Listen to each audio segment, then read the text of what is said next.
Okay, Boker Tov. Today's daf is 66. Shana Tova as well, or good last day of 5777.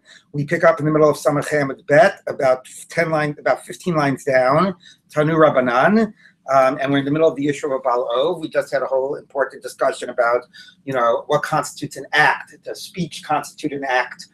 Other types of things, and the Gemara sort of, moving your hands or whatever. But speech in particular is not an act, probably less because you move your lips, but what the Gemara said that it's yeshna b'kol. It's not really about your body movement, or like the other point that the Gemara said, which was, what was it, yeshno b'leiv. It's really about expression of thoughts. It's really not about the physical movement of the body. And then that led to interesting questions, because there's an exception. The Eidim Zomimim is an exception, yelling at the, what do you call it? Yelling at the animals, at the animal to stop plowing, and so on. So those are interesting sort of issues, but that's like the whole discussion about what do you call it? What's considered a ma'aseh. Okay. Anyway, now we continue to the issue about these various acts of witchcraft, raising the dead, whatever they are, some of which are actually punishable by the death penalty. Then the two in which specifically are the Baal Ov and the Yidoni. So let's take a look here. Tanu Rabbanan, Baal Ov, Echad Amala b'Zechuro, or b'Zachro, or whatever. Rashi says this means that you cause it to rise up through somehow, or like the spirit rests on the man's sort of male organ, on his penis. Although some Satsino wants to say that maybe this word just means like that it's done through some type of a incantation. But anyway, so whether you do it like sort of the whole Hamlet scene there, speaking to the skull and having the spirit speak from the skull. Okay, either way is considered a Baal Ov. Ma bein zeluzeh, what's the difference? Mala b'zechuro eino olik darko. When you do it this first way, it doesn't. The dead body doesn't rise. The dead spirit doesn't come up in the natural way. It rises up feet first. Eino b'Shabbos, and it won't come up on Shabbos. However, if you do it through the skull, then the body raises up, the spirit raises up naturally from the head first.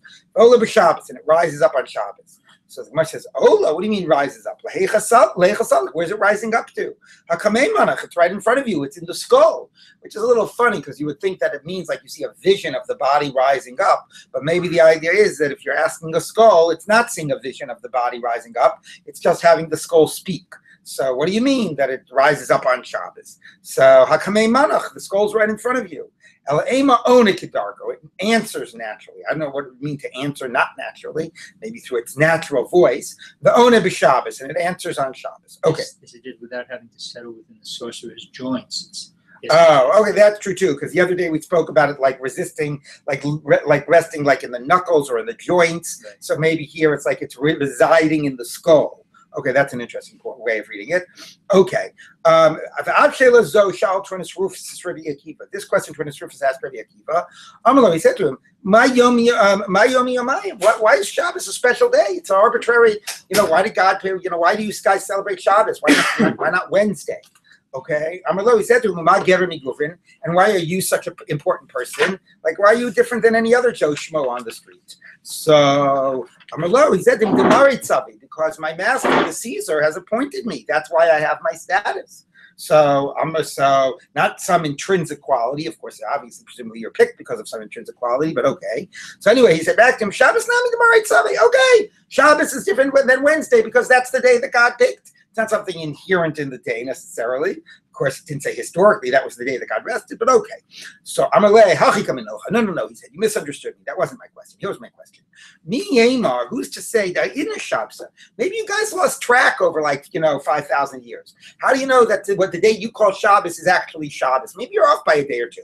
Maybe it's what the Christians call it. Maybe it's Sunday. Maybe it's Friday. Who knows what it is? Maybe it's Wednesday. So I just doing Christians for a little anachronism. Anyway, okay, so it wasn't so anachronistic, but anyway. Okay, Amalei Demaritzav, well it was. Anyway, Demaritzav, okay, a little bit. Okay, so Amalei, he said to him, Nar Savtayon Yochiach, Sabation, I guess, Sabation. So this is a mythical river that apparently roars the whole week, and on Shabbos it's silent. So that It's like a heavenly river.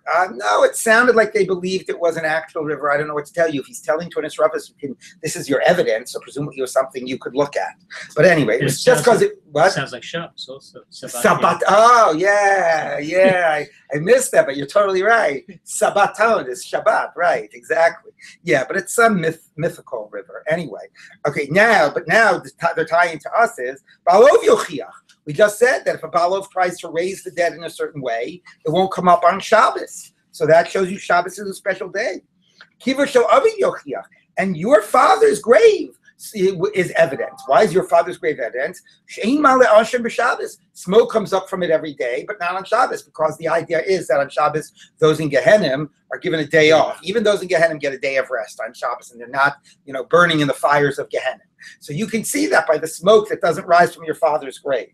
Okay, so he was not happy with this proof. So, because it obviously suggested that his father was burning in Gehenna. Yeah. So Amalo, he said to him, Bizito, Biashto, Vikilulaso. You have, degraded and disgraced and whatever, cursed my father through your proof. Luckily, somehow Rabbi Akiva survived the exchange.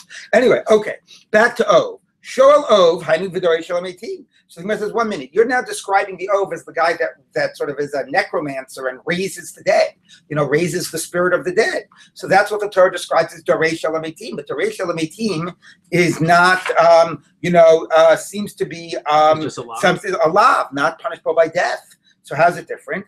So the Gemara says, no. Dorei Shalom Eitim Kidatanya. No. Dorei Shalom Eitim is a different point. Doresh Elameitim, which is a simple negative prohibition. Somebody that starves himself, fasts for maybe multiple days, and goes and sleeps in a cemetery in order to be able to hear the spirits of the dead talking.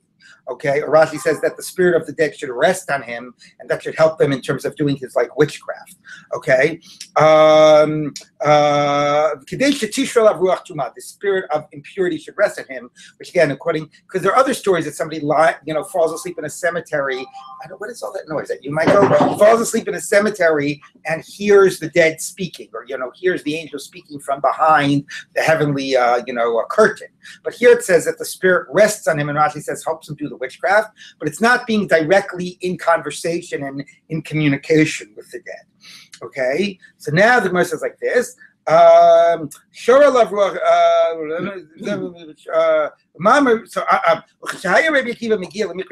Akiva came to this verse, Doresh Elam Eitim, right, and the idea of Doresh, it's like it takes effort, you starve yourself and so on. So Haya Boche, he would cry. Somebody who goes ahead and does this effort in order to be that this impure spirit will reside upon him, he actually succeeds. If somebody were to go through a similar process in order to have the pure spirit rest on him, that the divine, should be inspired with, let's say, prophecy or, some type of divine sense of a connection with the divine. Allah has come of a kama. How much more so should that succeed? And this, by the way, suggests this whole idea of this asceticism, like being like a monk or whatever, going and whatever, doing these practices in order to connect to the divine. But it should succeed, says Rabbi Akiva, but it doesn't. What can I do? Our sins have prevented this from being effective, us from having this connection with the divine. The very appropriate pre-Rosh Hashanah message. Your sins have caused a division between you and your God. So were it not for the sins, this would actually succeed. Amar Rava, says Rava, and with that in mind, Ibo Tzadike, if the righteous people who actually don't have these sins that divide between them and God, if they wished, they would be so connected to God and to the divine power. What's the ultimate divine power? The power to create. Okay, so if they wanted, Baru Alma, they could create worlds. It's only because your sins separate. Without that, you would be so connected to the divine that you'd have this power to create. Rava, now in that spirit, Rava, or some say Rabba, Bara Gavra, actually created. It's the first source of the golem, right? Here's a golem. Created the first golem. Okay, Rashi says it's with the help, or the Gemara is going to sort of say it's with the help of the Sefer Yetzirah, which is a book, that is ascribed to Adam Arishon. It's supposed to have the powers of creation in terms of knowing how to combine the letters of the divine name. So he was able to create a person. Shadrei coming to Rabbi Zera. He sent him to Rabbi Zera. So Rabbi Zera didn't realize who he was. He thought it was just, Rabbi sent me this guy to this talent, this student or something. So he started engaging him in a conversation. But the golem couldn't respond. The golem was speechless because the power of speech is considered to be the uniquely, human trait. Onkelos says on the pasuk in Bereshit where it says, "Vayhi Adam lenefesh chaya," right? God breathed into the human being like the divine spirit, the spirit of life, and it says the human being became a living soul. Onkelos translated it as became a person of speech. Ruach mimalala. Okay, speech is considered, was often considered to be the uniquely human characteristic. But not intelligence? Well, the question is degree of intelligence, whatever. All philosophers had different theories. What makes human beings, unique? And then what do you do with it when you find that other animals have speech and other animals are intelligent or whatever? Okay, but anyway, even if you could create without being God, without God having created, there cannot be any actual power of speech. Okay, so where was it? Amalei. So he said to this golem, doesn't use the word golem anyway. Min chavrayat, you're from those magicians. Okay, which is, some chover chaver, right? It's like, anyway, hadar la'afrach, go back to your dust. So is that like an indirect critique? It sounds like an indirect critique. If chavraya here means, is that kind of usher to be? Yeah, exactly. Well, it wasn't. He technically didn't do it through the magic. He did it through Sefer Yetzirah. But yes, it does seem to be a pretty big critique of that. There's a whole interesting tshuva of the Chacham Tzvi, if whether a person created through a golem created through the Sefer Yetzirah can count to a minyan. And if you want to see a contemporary discussion of that issue, there's a great. Okay, this is probably the only book in this genre, which is Jewish feminist science fiction. Anyway, there's a book by Marge Piercy called He, She, It, which has a whole issue about a post-apocalyptic society creating an android and trying to socialize it. And it tries to socialize it by telling its story. It's a Jewish community, stories of the golem and the Maharal. Anyway, and there are questions about what defines humanity. And anyway, the Maharal's golem turns out to be a woman. Anyway, so go ahead and you can read that story. So how come okay. Isn't it not Hilchot the Mashiach kind of thing? Yeah, he was obviously doing it for fun. Anyway, okay. What? I think his conclusion was not. It does not count. Anyway, okay. Now the Gemara says like this. Rabbi Chanina, Rabbi Oshaya have a Yasi Komali Shabsa. So Rabbi Chanina, Rabbi Oshaya, every Erev Shabbos they would say, "Aski b'Sefer Yetzirah." They would be learning the Sefer Yetzirah. And what they would make for Kabbat Shabbos is they would make a third calf. There's always third calf seen like as the choice. What does third mean? Does it mean a third of its age? Does it mean the third born? So Rashi, if it's a third of its age, Rashi says, then they created it at that stage of its development. But if it's a third born, Rashi says they can't create a third born, but they said they created it so it had the same taste. It was of the same quality as a third born calf. Anyway, the Achlilei, and that's what they had for Shabbos. Yeah, well, they didn't try to, I guess, speak to it. Yeah, it seems like that's more acceptable than a person. You're not trying to actually mimic God to the same degree, I guess. Okay. But yeah, it's also interesting, of course, that it's Erev Shabbos, right? Because animals and humans were created on Erev Shabbos. So talk about creating, being like God here. It's obviously very dangerous stuff. Yeah. Side by side of saying how some of this, all this stuff is usser, or things looking a lot like this is usser, and some of it is chayiv misa. We're talking about how some Amoraim did stuff in a heter way. I don't know. Okay, Tana Rabbanan. Me'onain. Now, what's a me'onain? We're going to the other people listed that do these types of magic, but they're not punishable by death. One is the me'onain. Yes? Today is the day before the day of creation. Oh, is that right? That's true. That's a good point, right? And day of creation is being not the day of the first day of creation, but the creation of humans. So, right, very much. Okay, very good point. Okay, excellent point. There you go. Tanu Rabbanan. Me'onain. What's me'onain? So Rabbi Shimon Omer, Shiva Mine Zachur al Ayin, 7 types of, where she says semen on the eye, in order to give somebody, so the word ayin and onain, in order to give somebody some type of ability to do witchcraft.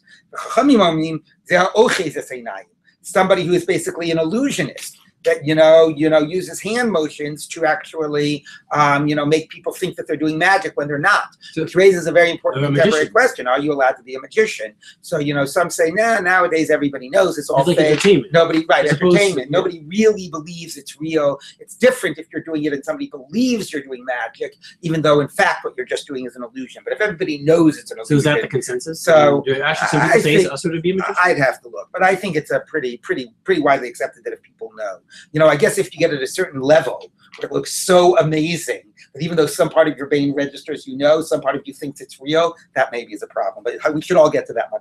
Okay, anyway. All right, so it says, Rabbi Akiva Omer, Rabbi Akiva says, no, it's more like the person that does, what are those called? Horoscopes. Like you, from the word ona.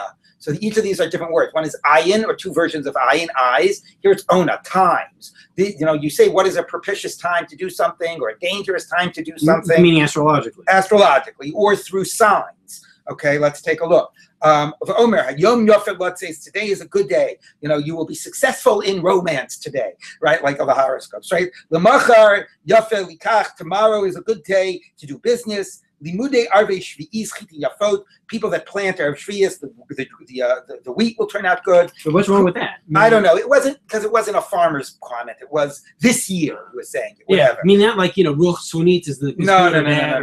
It's something about astrological or signs or some type, right? Not a natural read of the world. Okay. If you pull out your legumes, it'll prevent them from being bad. Again, this is not practical advice. This is because of this person's ability to read the sign, whatever, mystical signs, whatever. Tana Rabbanan. Okay. Anyway, by the way, I should mention by all of this, which I haven't mentioned yet, that there's a major debate of Rambam and Ramban. Rambam says it's all narishkeit. None of this, of course, doesn't work. And the whole reason that the Torah was mechayev you was when you do things to make it look like you're doing it. Like, because we mentioned the illusion is, Rambam says it's all sort of fake. It's all illusionary. And the Torah never says it. If that's the way you present yourself and do as if you're doing this stuff, raising the dead or whatever, then that's what the Torah is mechayev you misa. The Ramban, so that's obviously a rationalist approach, which probably many of us could identify with, but it's not pshat of the Torah. So, so the Ramban says, no. The Ramban says, I'm sorry, Rambam. What can I tell you? No, according to the Torah, this stuff actually does work. We're not supposed to employ it, and it actually does work. Okay. Anyway, like the idea the of whole story magic that we had yesterday of the witch of Endor, right? Whatever, raising whatever by Shaul and Shmuel. So that certainly the pshat of that is that it was working. Anyway, okay. Tana Rabbanan, Menachesh. What's a Menachesh? Similar to the idea of goes away from like horoscopes to superstitions. Okay, now you go figure out why every Jewish grandmother doesn't fall into this category. Okay, yeah, no. So somebody who said, I don't know what to tell you. The bread fell from this person's mouth. That's a sign of X, Y, and Z. The stick fell from the person dropped the sticks. That's a sign of something else. Your son called you from behind, or if a raven calls out to you, if a deer runs across you in the way, if a snake appears to your right, for sure, or it's each one of these is a sign for something else. Okay, I really do not know how come superstitions that do not fall into this category. Who says they don't? Yeah. Anyway, all right. Maybe they do. Right. Okay. Anyway, al tatchil bi shachris. Now that. Here's something like this. The next thing actually is very interesting. Talk about Rosh Hashanah. And we, do simanim. By the way, if I was giving, I should have given whatever. If I was giving a shiur, there's a whole major discussion in the poskim. Why can we do the simanim on Rosh Hashanah? Why isn't that this problem of like menachesh and so on? This should be a sign for something. There's a difference between whether you're sort of recognizing that you mean it as sort of symbolic and aspirational, right? That's why we say Yirasu now. Right, exactly. As opposed to saying because this happened, exactly, causative. This is predicting that this is going to happen. Okay, but anyway, here's something that sounds like the type of thing people would say, like, it shouldn't be like don't start off the day on a bad note. That'll actually mean that bad things will happen today. So, for example, okay, so this is cannot. Al tatchil bi shachris. Rashi says if somebody comes to collect taxes from you, say don't ask me first. Ask somebody else first. Like that's not bad. No, but come to me second. Don't come to me first. Okay, because then that'll be a siman ra that bad things will happen to me if I'm the one that started it, or don't do something bad first thing in the morning. Al tatchil, don't start with me. Shachis, it's the first thing in the day. Come to me later in the day. Rosh Chodesh, it's Rosh Chodesh. It'll be a siman bad for my whole month. Motzei Shabbos, it's Saturday night. It'll be, if something bad happens Saturday night, it'll be a bad siman for the whole week. Okay, all of that seems to be a negative prohibition, but whatever. Go figure out how come people do that. Okay, Tana Rabbanan, Rabbi's talk. Lo sinach l'shuva lo sionenu. Do not do these things. Nichush and onin. We just discussed what those were. Kigon. Here's a different explanation. Elu hamenachashim b'chulda ba'ofos b'dagim. People that give like incantations with like cats and birds and fish. So what does that mean? So if you look at Rashi, he says weasel. Thank you.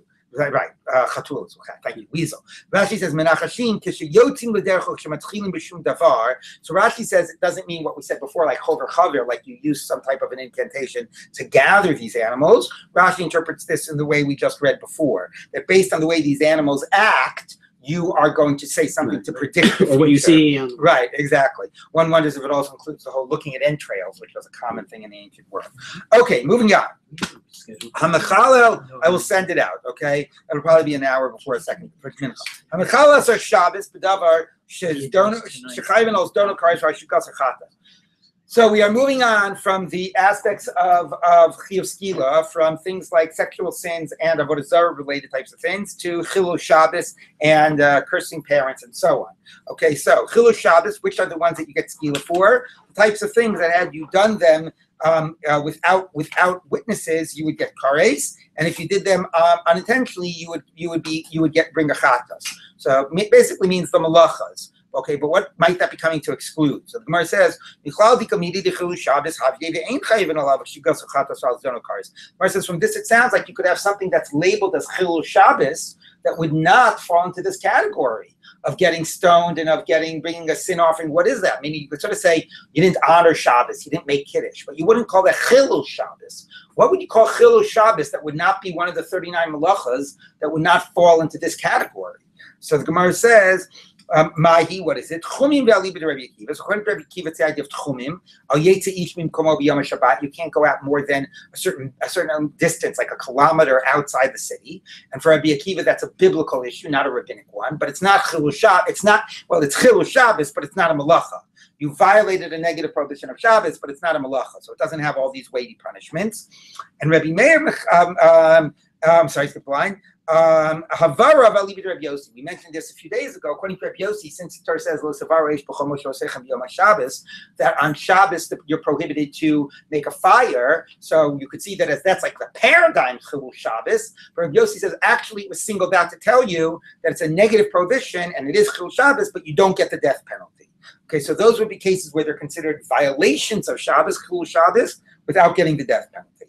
Moving on, now we're going to cursing one's parents. So it's only if you curse them with God's name and with God's explicit name.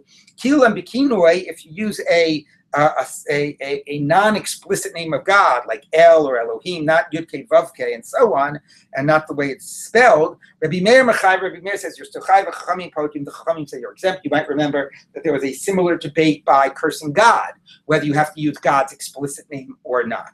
Okay, so the Gemara says like this: Man Chachamim, who are the Chachamim who say that you have to use God's explicit name for cursing of parents? So Rabbi Nachman Rabbi Yossi, it's Rabbi Nachman the son of Rabbi Yossi. Tanya Ton of Brisa. Rabbi Nachman Rabbi Yossi Omer. B'nakvo shem yumat, and when he articulates God's name, he shall be put to death. Okay, that's in the context of blaspheming. So, but that's blaspheming God. So ma tamud omer shame. Why didn't it just say b'nakvo yumat? Why the extra use of the word shame? So Rashi reminds us that earlier the Gemara used that to teach that you have to curse God's name with God's name. You have to use God both as the subject and the object. But here we're saying that word is extra, and it's going to teach us something not about blasphemy. It's going to teach us something about cursing parents, about a different type of cursing. Okay, so what does it say? Shame. So matam gomer shame. Limit amakala avivi imo sheinu chayvat shikalim b'shame. So Reb Nachman Reb Yossi says that teaches you for something else, not cursing God, but cursing parents, that you have to use God's explicit name.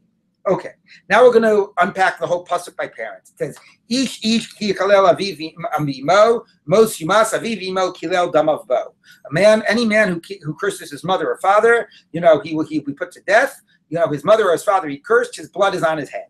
So let's unpack that pasuk. Ish, any man. L'rabos bas tumtum v'androgynous. Not just a man, not just a male, but the double ish, any person, includes a female and people of indeterminate gender or of mixed gender. Okay. Asher yikalel es aviv es imo, that curses his father and mother. Ein yalaviv v'imo. So it's reading the vav as and. Curses both his father and his mother at the same time. So I only know somebody who curses both his father and his mother. Aviv shelo imo, imo shelo aviv minai. And how do I know even the father without the mother, the mother without the father? Aviv imo kilel damav bo. The end of the pasuk. His father and mother, he cursed, his blood is on his head.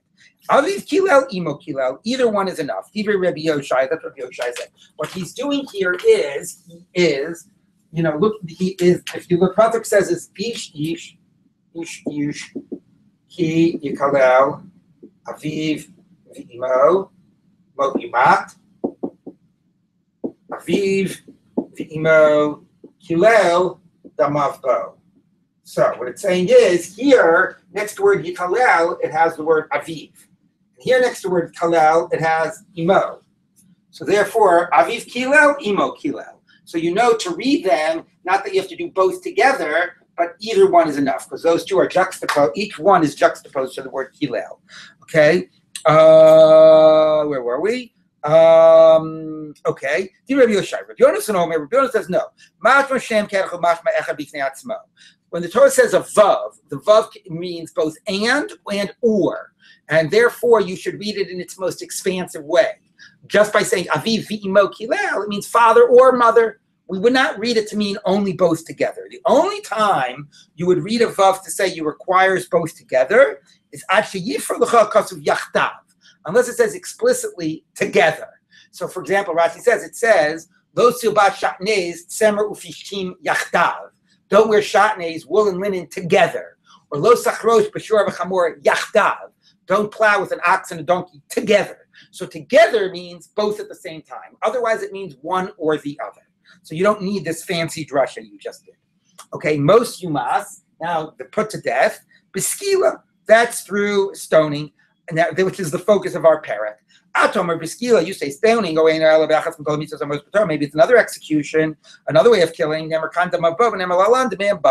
classic link of damav, damehem. Their blood is on their head. Malahalam Beskila, the same way over there. We learned it was Skila, Afghan Beskila here too. Onev Shemana, fine, that's the punishment for cursing a father. Ashara Minai, where do you know it's prohibited? Talmud Lamar, Elohim lo tekalel. Do not curse Elohim, which could mean God and it could mean the judges. Either way, it doesn't mean father. So how are we going to get from that to father and mother? We'll see. Now, at first it says like this. Well, look, father would certainly be covered in the following cases. Imhaya aviv dayan, let's say your father was a judge. Then that's covered by don't curse a judge. Okay, that's not by virtue of him being your father. Imhaya aviv nasi, let's say he was a king, right? Or which is how nasi is read, or some type of a leader. Harayu bachlal, he's included. V'nasi ba'amcha lo ta'or. Do not curse a prince in your nation. Wonderful. That gets a prince or a judge. But Eino lo dayan v'lo nasi. Let's say he's not in either of those categories. Minayin. Where do you know that would be prohibited to curse the father or mother? Amarta harei tadan binyan av mishnehem. You can make a sort of a common denominator between the two of them. Lo rei nasi karei dayan, lo rei dayan karei nasi. The unique characteristics of a nasi are not like those of a judge, and of a judge are not like those of a king. Lo rei dayan karei nasi. The unique characteristics of a judge are not like those of a king. Sharei dayanata mitzuval harato. Dayan is very weighty. You have to follow their rulings, right? It says that when you go to the judge that will be in that place in the Temple Mount, you have to listen. You're not allowed to sway to the right or to the left. So you're obligated to follow the rulings of a judge. That's not like a king. You're not you're obligated to follow the edicts of a king, right? The legislation of a king, but you're not obligated to follow the legal decisions of a king. Okay, so therefore, that's why a judge is weightier. Okay, but in the following way, a king is weightier. A king, you are forbidden to rebel against him. Okay, meaning not just to violate his legal interpretation, but to do acts of rebellion. Which does not apply to a judge. So what's the common denominator? They're Jews. Now that, of course, is going like a very broad common denominator. You would have said they are in positions of authority, right? But anyway, you're not allowed to curse them. So that covers father as well. He's a Jew. He's in your nation. You can't curse him. Mar says, 1 minute. No. They have a narrower common denominator. That their status, their high status, is why you're not allowed to curse them. Okay, that wouldn't necessarily apply to a lay person. So the verse teaches, do not curse a deaf person. So that there it's not talking about people of a high status. There it's talking about misfortunate people, people that would normally be mistreated or marginalized by society, right? People that you would normally feel you're free to do what you want with impunity, all right? So if you have people that are at high status of society, people that are often treated by society in ways that allows people to act with them with impunity, you get the whole range of society, so it covers everybody, which is okay. So maybe it's only prohibited by a deaf person because that is because of that unique status, and maybe we have to protect that person because he could be abused. No, the other end of the extreme will prove it, right? The judge or the king, that they don't need protection by the law from this. They're in this lofty status, and you're still not allowed. 1 minute. No, but they're because of a different reason. They're in positions of authority, and therefore they have to be, you owe them deference and respect. So one person has to be protected. The others are owed deference and respect. You don't know that applies to everybody in the middle. Okay, so the Gemara says, okay, but if we do a common denominator, the only common denominator is that they're in your nation. So the Gemara says, Cheresh will prove that it's not about a lofty status. The Chazar Adin, we go back and forth. Each one's unique characteristics are not like the other ones. The common denominator with all these three is they're in your nation, right? The word ba'amcha is based on the pasuk. It says v'nasi ba'amcha lo ta'or. So it's picking up on that word ba'amcha. Anybody in your nation, and you're forbidden against cursing them. So I will include also your father that you are forbidden. No. 1 minute. What they all share in combination is that they are unusual, which is funny because, unusual is such a generic term. But what it basically is a way of doing is it's creating an umbrella term, which is saying, you're right. One there's a prohibition because of their lofty status. The other is in a prohibition because they need to be protected. And each one has something unusual about them. And it wouldn't necessarily apply to a person who doesn't have anything unusual about them. Okay, so even though that's a very generic, because the Gemara is right, like you have both extremes, you should be able to make a common denominator. But nevertheless, maybe not. Maybe it's limited to those cases. Yes. Does the person have to hear the curse? No, clearly not, because of the case of the That's what I was going to say. Right. But also in general. But that's why you might think you could act with impunity. No, but right. The person does not have to hear the curse. Okay. The person goes ahead and in his room with 2 Eidim curses out his father, his mother. They haven't heard it. Yeah, it's Chayav Misa. Okay, so the Gemara says, Ella im kain nichtav kra. Okay, fine. You don't want to learn it from a common denominator. We'll learn it from the fact that there's an extra case. Because the pasuk could have just said 2 out of those 3.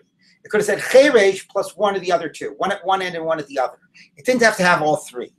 O Elohim v'cheresh, either give the judge and the cheresh, O nasi v'cheresh, or the king and the cheresh. Elohim lamali. So why did it need the third of those 3?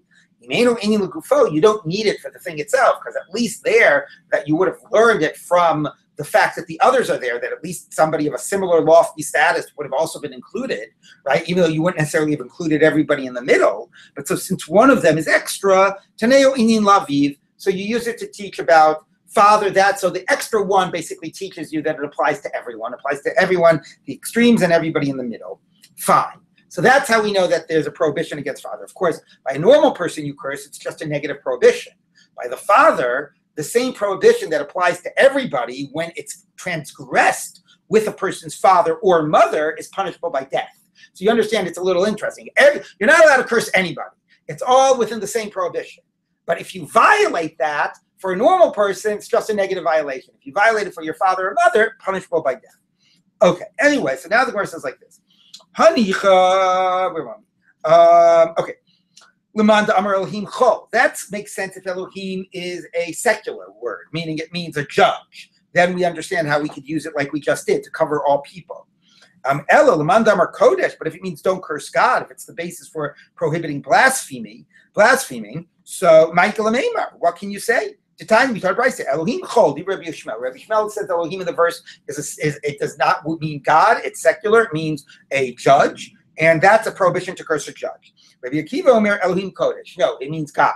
Okay, so according to Rabbi Akiva, that it means God, and we don't have a verse about cursing a judge. We only have a verse about a king and and a cheresh, a deaf person. We don't have anything extra to teach me everybody in the middle. Okay, so the Gemara says like this. The time we turn Bryce Rabbi Eliezer ben Yaakov Omer. Where is the verse that prohibits cursing God? So that, according to Rabbi Akiva, it's from this verse of not cursing Elohim, God, meaning God, not a judge. So according to that, how do you learn everybody in the middle? So the Gemara says, if Elohim, first of all, also the question is, if Elohim means a judge, where do you learn you're not allowed to curse God from? It's like either way, it's a question. So the Gemara says, fine, we're going to learn both from Elohim. It's not going to be limited to one or the other. If Elohim means a judge, we learn out, we don't limit it to meaning judge. We also apply it to God. Could be based on a kal vachomer, could be that we'll see in a minute, although we'll see in a minute, maybe we just get it from the phrasing of the verse. That it's not limited to judge, it also means God. But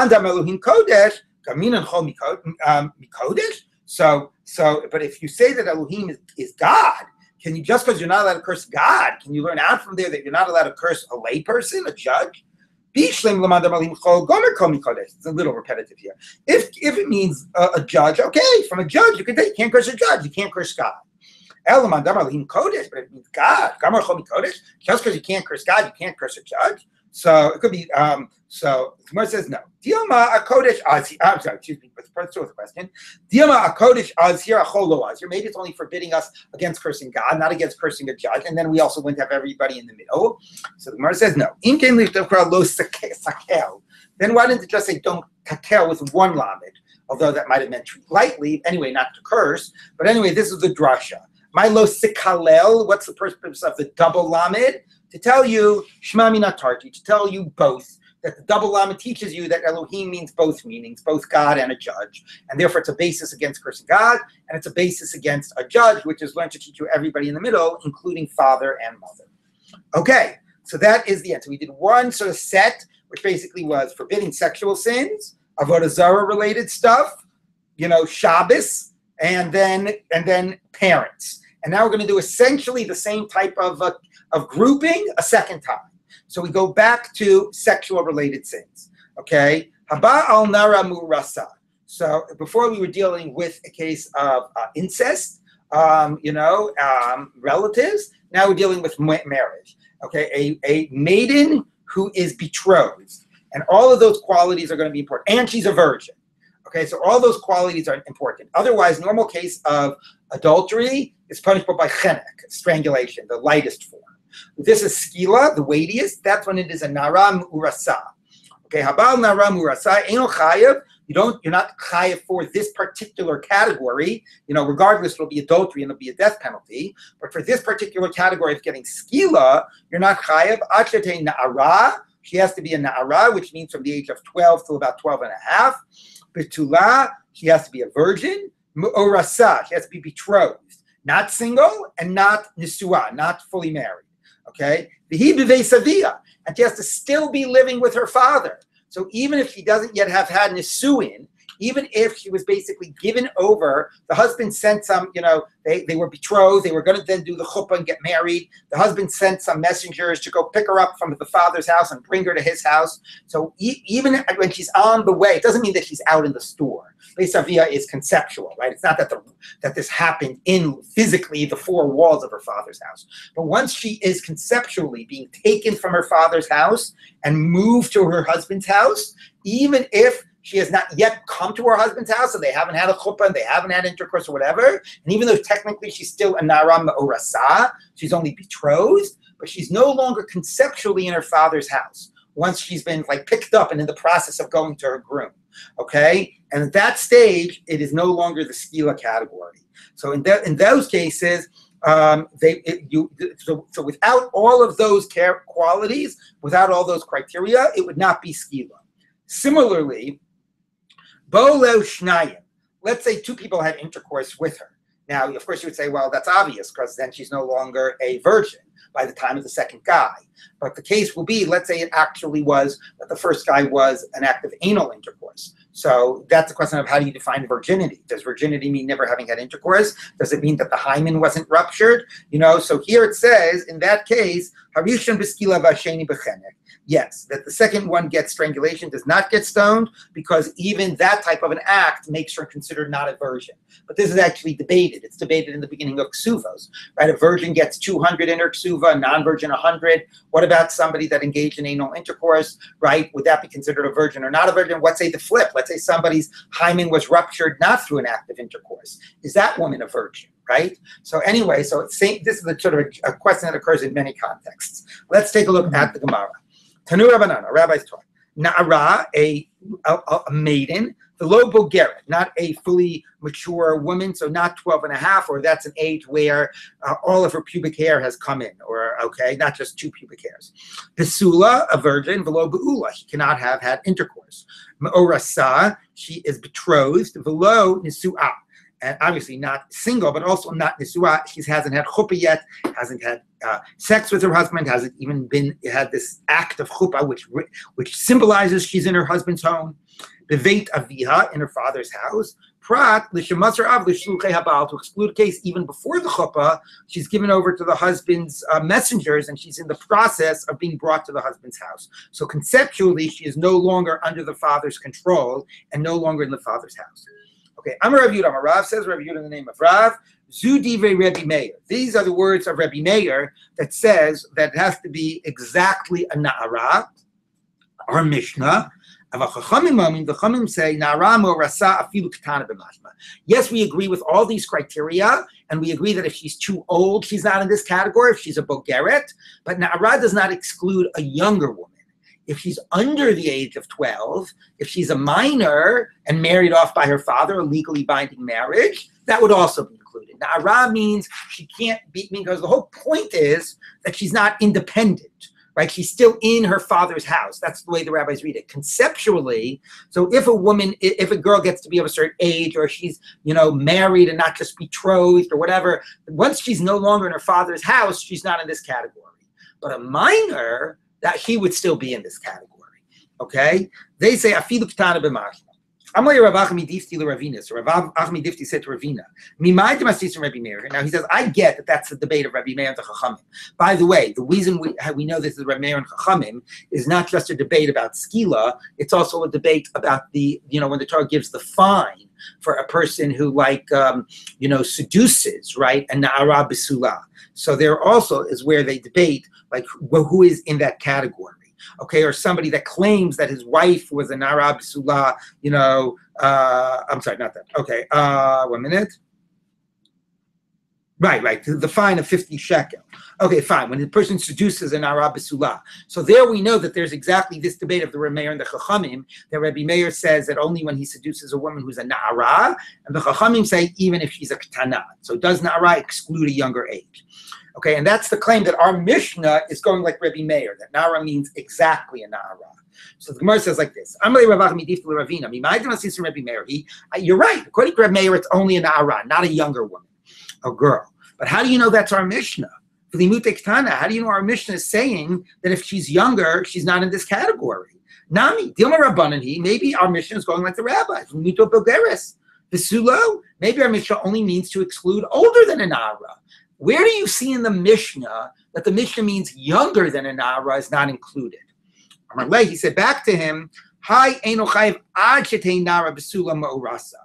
Okay, because if it were the Rabbanan, it would say she's the language of the Mishnah is right. The language of the Mishnah is she's not chayiv until she is a na'ara. So until she is means at a younger age she is not, until she becomes, the word until means prior to this she wasn't. So ad shetei means that until this, as a minor, she was not in this category. And if you wanted to say that minor was in this category, what you would say is, if you wanted to say she's, younger is in this category, you would say she would have to be a Nara in order to be whatever. That would make, if you say she would have to be a Nara, that could allow for the possibility that younger is included. But if you say she's not chayiv until she's a Nara, then that means younger is not included. All right, so the word until means younger than this is not included. Besulo midi, it's not worth discussing anymore. The language of until indicates that our mission is Rabbi Meir. Younger than this is not included. Fine. So Rabbi Yaakov bar Ada mirav. So Rabbi Yaakov bar Ada asked the following question of Rav. Bala ktana murasa Rabbi Meir mahu. Let's say she's a nara murasa, but she's a ktana. So we know she's not skila.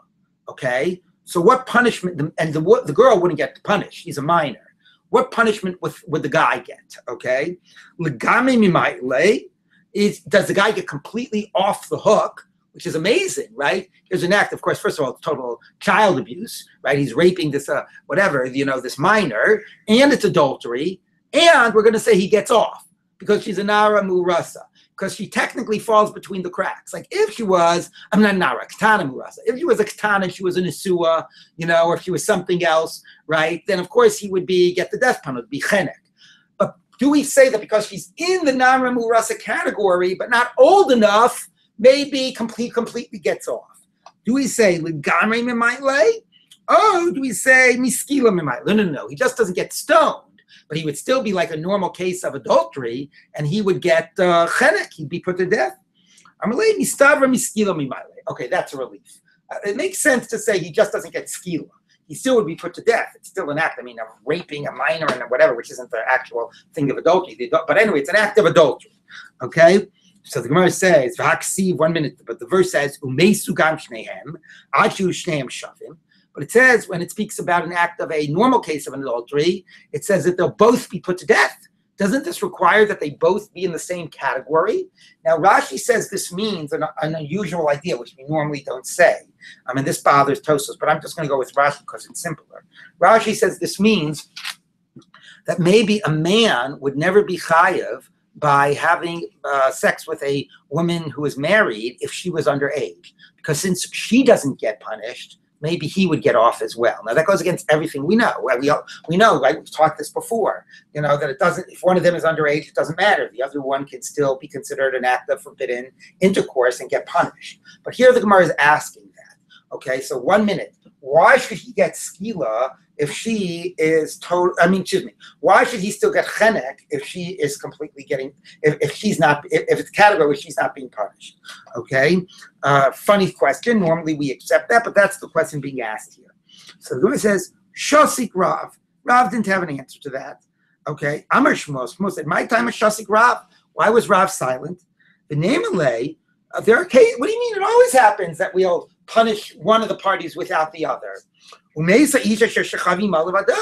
says when a man rapes a girl who is married, it says she's not put to death and he is put to death, and it says he dies alone. She's not going to die. It wasn't her fault. Okay, so what's the problem? We see explicitly that you can execute the guy without executing the girl. So the Gemara says, Ukitana. You know what? This is a debate of Tanai. Umeisu gam shnehem. They both will be put to death. Aju shneim shavim. Rabbi Yoshai says they both have to be the same. They both have to be adults. Again, I'm reading this the way Rashi reads it. Tosfos has a different read. Okay, so yes, if the girl is raped, she's not going to be punished. But, and he will. He will be put to death even if she's not, if she was forced. But if they're both willing, then, or whatever, forget if they're both willing. But both of them have to be adults. And if one of them is a minor, then the man will not be put to death, according to this. That's a pretty radical position. We've never heard that before. But Yonasan Omer, no. No. From this point about the man alone, you do not need them to both be adults. Even if one of them is a minor, you can execute the guy. So if you say that you can kill the guy even if the girl's a minor or vice versa, what do you do with the pasuk that says they both die? What's the emphasis on both? Which sounds like it has to be equal. So Amar Rava limute ma'isa chidudim. This comes to exclude acts of chidudim. What are acts of chidudim? So as you say, acts of chidudim are more like sexual touch without it actually being intercourse. Why is that excluded from the pasuk of them together? So Rashi says it's excluded from the pasuk of them together because there are cases of this which is basically pleasurable for the man and not for the woman. I mean, there are places where it's pleasurable for both of them. Anyway, the better read of this is not Maiseh Chidudim, but Maiseh Hordus, Herodian, because there was like a legend, that maybe it was true, I know, that Herod would be what's it called, necrophilia, sleep with women after they were dead. So therefore, that you understand, it's an act of intercourse, but it's not Shnehem. You only have one of them that's alive. So you don't need them both to be adults for the person to be put to death, but you need them both to be alive, And if one of them is dead, it is not punishable by death. The other will say back, you don't need a verse for that. Of course, that's not in the category of forbidden intercourse. Now, if you say that you need them both to be adults, what do you do by the verse that says the man alone, which suggests that not only in the case of rape, suggests in general you can do cases where the man alone is liable. So what do you do with the word livado? So my darsh, like we taught in the Praita. 10 men had intercourse, anal intercourse with this woman, with this case of the Nara Murasa, and she's still a virgin in the sense that her hymen has not been ruptured. Kulam biskila. So the first position is they all get skila. She's technically still a virgin, right? And therefore they, in certain sense of the hymen not being ruptured, and they all get skila. Rabbi Omer harishon biskila v'chulan b'chenek. No, only the first guy. Everybody else gets strangulation. She's no longer considered a basula. So how does he know that? You could just say that's his definition of basula, never having had intercourse. But here we learn it from the pasuk of livado. Livado means only one man will get skila for this woman, not other men. So only the first, nobody who comes after the first, So according to one, we learn from the word livado that if it's with a minor, she's off and he gets punished, chenek, not skila. According to the other approach, no, only if she's an adult, which is very strange. We never say that. We always say that one of them could be an adult and the other a minor, and it could still be a violation. So Tosfos has a different read of this to make this not violate our normal rules, but I'm not going to worry about Tosfos right now. But the other thing we learned from Shnehem and Levado, from Shnehem we learn to exclude the idea of if the woman is dead, and from Levado we learn to exclude a case of that only the first man gets skila. Afterwards, she's no longer considered a virgin. Let's just finish to the Mishnah. Tanu Rabbanan.